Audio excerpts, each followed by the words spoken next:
Back pain ഒക്കെ ഉണ്ടാകുമ്പോൾ നമ്മളിൽ പലരും പറയുന്നത് ഒരേ ഒരു കാര്യമാണ്, നട്ടെല്ലിനെ കുറിച്ച് എന്തൊക്കെയോ പ്രശ്നമുണ്ട്.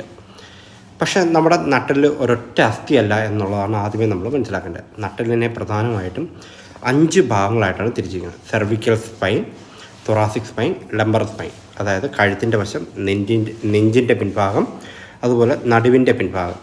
പിന്നെ സാക്രവും കോസിക്സും, അത് ഇടുപ്പുമായിട്ട് ബന്ധപ്പെടുന്നതും, അതുപോലെ കോസിക്സ് എന്ന് പറയുന്നത് വാലിൻ്റെ അസ്ഥി, ടെയിൽ ബോണുമായിട്ടാണ്. ഇതിലേത് ഭാഗത്താണ് ആ പ്രോബ്ലം എന്നതിനനുസരിച്ചിട്ട് ഓരോ സിംറ്റവും മാറും.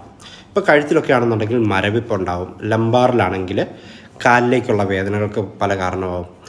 അപ്പോൾ ഒരു ടിപ്പ് പറയാൻ പറ്റുന്നത്, ബാക്ക് പെയിൻ എന്ന് മാത്രം പറയാതെ പെയിൻ എവിടെ നിന്നാണ് തുടങ്ങുന്നത് എന്നാണ് ശ്രദ്ധിക്കേണ്ടത്.